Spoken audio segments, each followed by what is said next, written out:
Tuna maandalizi yetu kwa ujumla yako asilimia zaidi ya 98 na 99. Tuko vizuri. Tuna jumla ya vituo 586. Na katika hivyo vituo 586 tutakuwa na watu wa huduma wale ambao tunategemea kuanza mafunzo tarehe 25, 26 na 27 baada ya usaili kukamilika mwezi huu wa 10 2025, na tarehe 28 mapema kabisa tutaanza kuwasambaza kuwapeleka kwenye vituo vyetu 586 kwenye kata zetu. Tuna kata 29 za halmashauri ya manispaa ya Tabora. Jumla wapiga kura ni 220,740 katika halmashauri yetu ya manispaa ya Tabora.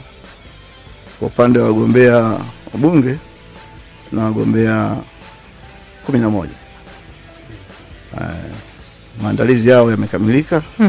Na kwa upande wa madiwani wa jumla yao wako 72 wanagombea nafasi mbalimbali kwenye kata zetu. Kata 29. Katika kata 29. Katika hizo kata 29, kata 6 zimekuwa zina mgombea mmoja tu wa chama kimoja.